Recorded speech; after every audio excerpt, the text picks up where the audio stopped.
Okay, thank you very much for watching this video. I'm Alan. I'm collaborating with Metapool as part of the team supporting Validator relationship as Validator's advocate. And this video is to talk more about a proposal that I has been exploring about how the rewards can be uh, could be more fair for anyone on your protocol.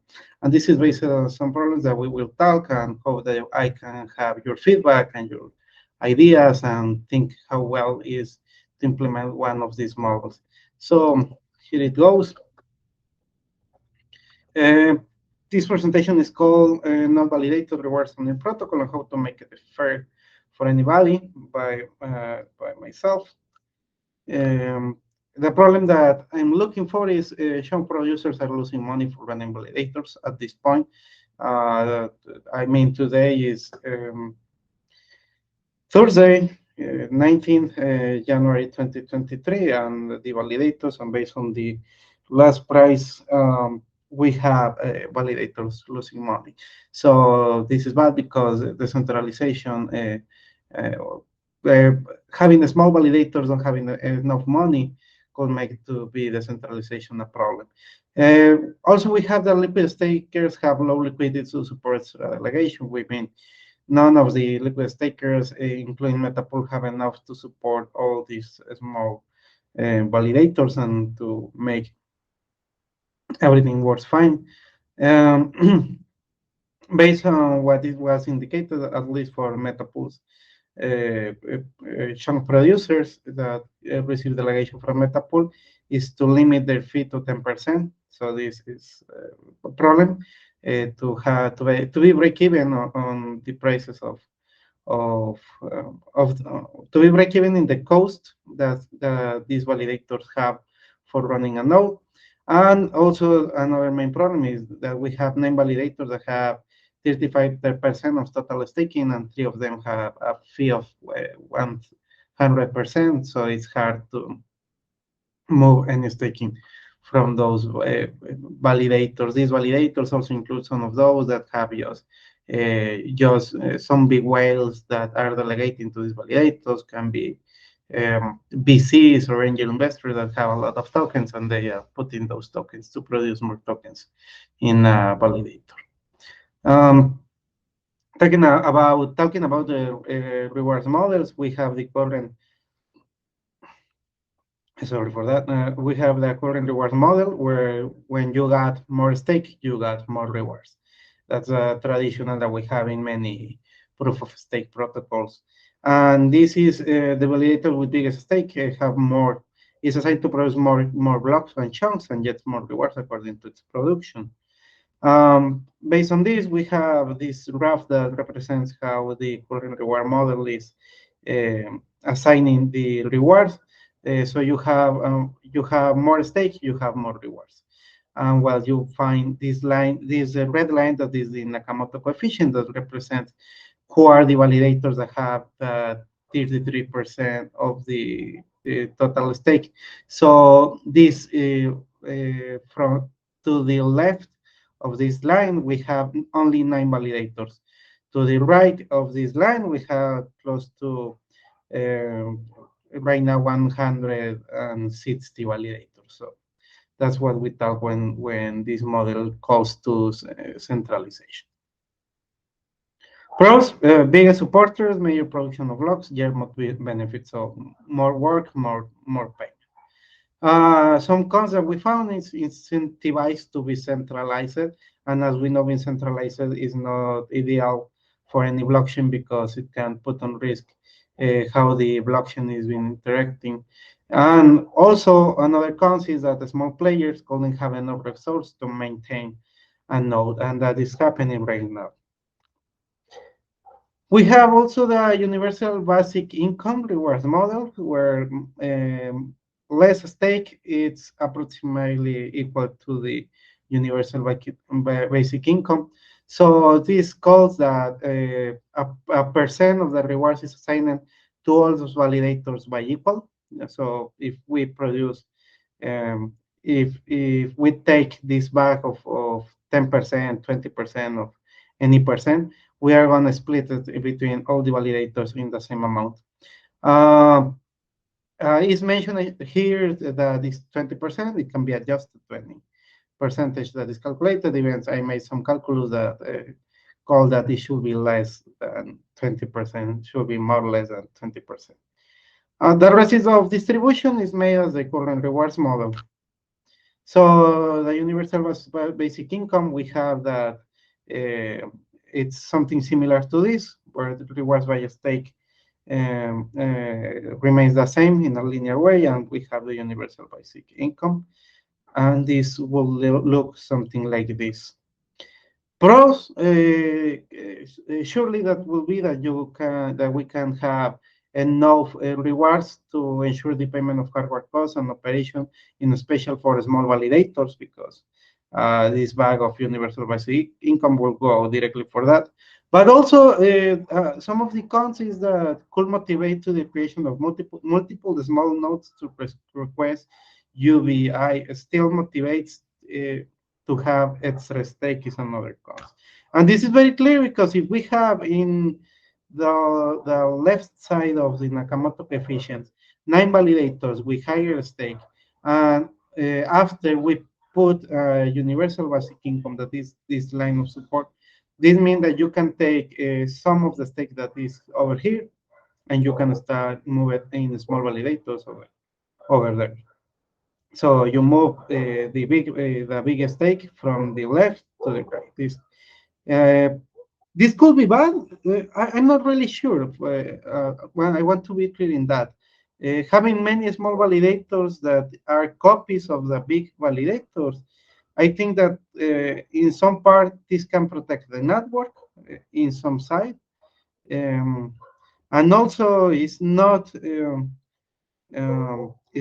morally incorrect to move your stake to the models that produce more rewards.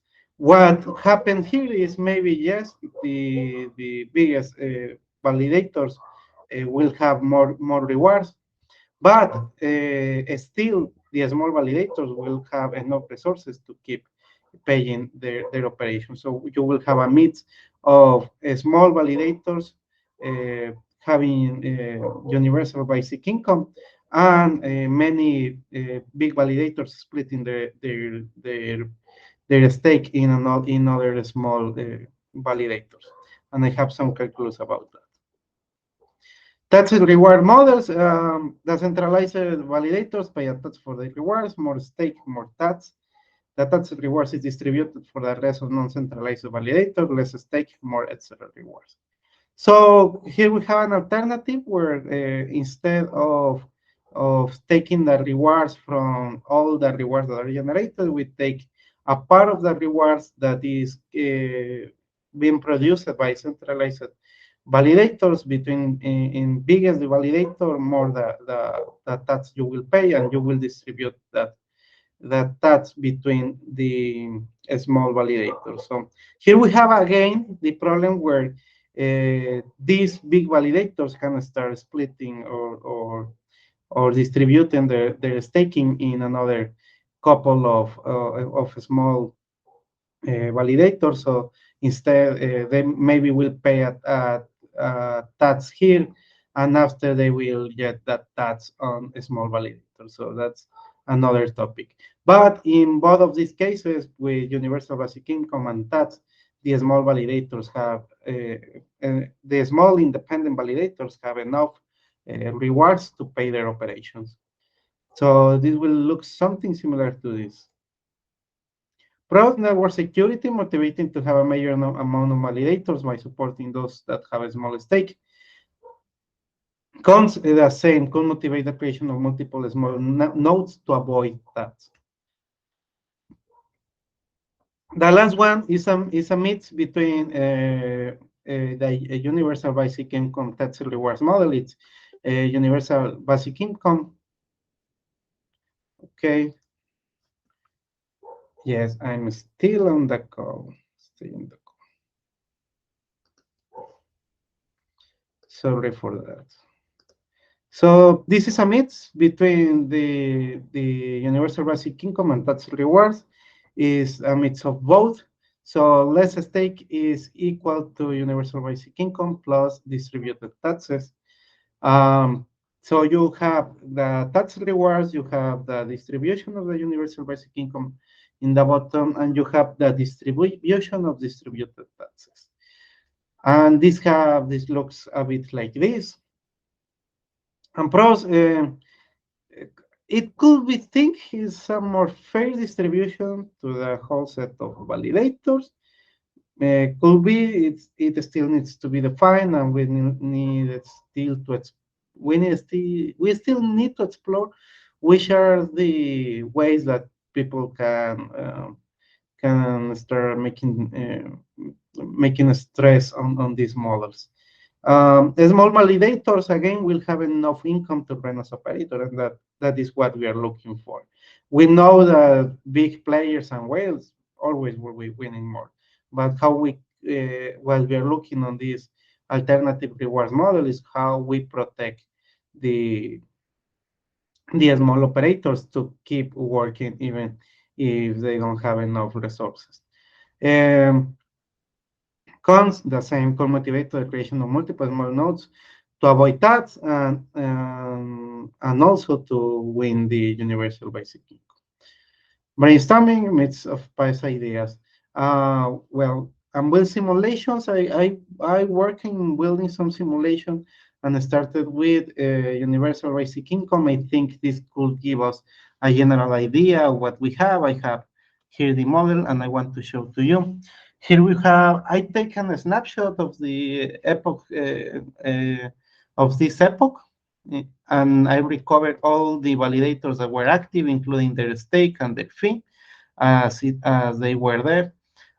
We got these generals. We had a total stake of close to 500,000 of NIR tokens. We have the calculus of rewards generated, etc. So I think some of the most important is the monthly reward generated by centralized nodes is close to 1.5 million. But if we go to the amount of rewards that were generated by the bottom 50 validators, uh, and we can see it here in NIR is just close to 50,000 NIRs. So it's just a fraction of what these centralized nodes, then again, are these indicated with the red, are only 9, are producing close to 30 times more rewards than those in the bottom 50 validators. So this is the problem that we are looking, and if we go to the bottom, we can see uh, hmm, there's a total fee months near the total fee covered by these validators for near. You just want to ensure, yes, rewards per month. Yeah, is this number. So right now, approximately, we have a value of $2. So that is realistic to the price action that is having near. We can go to the bottom, and if we have these validators that in most cases just have 10%, 7%, even we have this lot of 10%, this will earn only 33, 31, 32 nears. So this is approximately $60 at month. And if we see that the cost just on hardware is approximately on $100, these validators are losing money, and we need to have uh, some way to protect these validators. So we have the universal basic income. This is a simulation. We have the option where we take the 10% of the okay, we take the 10% of the reward generated, and we have that standard reward generated per month will be this quantity, and after we have the total rewards that are generated per month on the standard model is close to 4 millions, and we have universal basic income rewards per month that is close to 500,000 of NIR.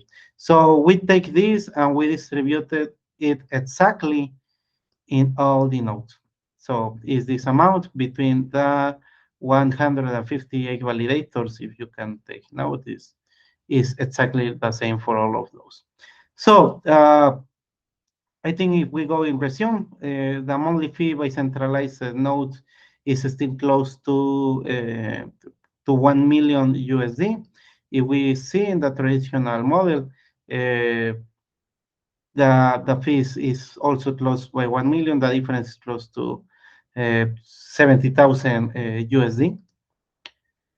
But those in the bottom 50 validators, they will receive an extra reward because in the traditional model, these only earn in total close to $3,000, and in universal basic income, they have close to $20,000 to distribute in their fees earned. So, and if we go to the bottom, we can note that in universal basic income, if we're applied on during this epoch, the validators that have at least 5 to 10% of fee have enough to pay all the hardware costs and still have some extra dollars, like $200 more or $300 more, depending on the fee. So we have another like this that have 1%, but even in 1% is still not as bad as when you are in the traditional model. But what happened, and this was a question that I had, okay, let's think that we have the 300 validators that are possible to be launched right now. We apply the same model of universal basic income. So now we don't have these rewards to be distributed in between 158. Now there are 300. And what happened more than that? I will hide this a bit just to note what I'm doing. Hide the rows. Okay. Okay, I put some validators that are only dummy nodes that are maybe small validators that have 10% fee from normal people like you and me that are mounting their nodes to decentralize the network. But some of the big stakes of the big validators start splitting their stake in small validators, and they start covering 100 fee. So this is something realistic that could happen. And I made a simulation where they have 20,000, 50,000, 10,000, up to 10,000 near in stake. Thinking that is possible based on the seed price.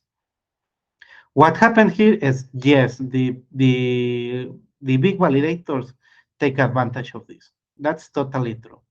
They are winning approximately in this model $3,000 when the small validators that have 10% fee are winning just $300. But even in that case, $300 is enough to pay the hardware cost.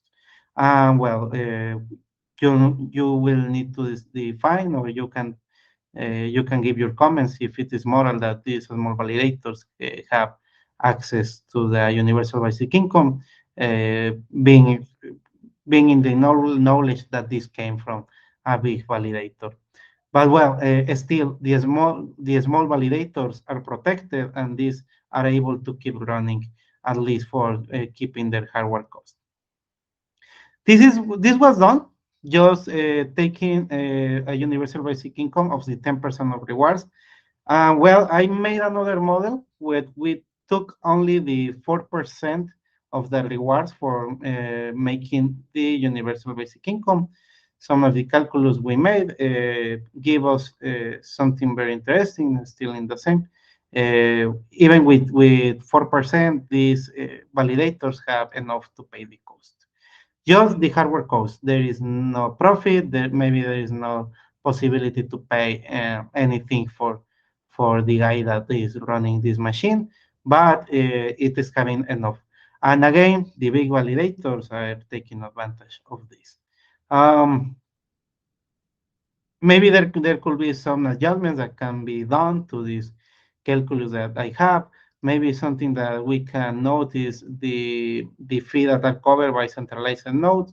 Here in the stress at 4% is close to $68,000. In the another one that we have of UV stress is close to $156,000.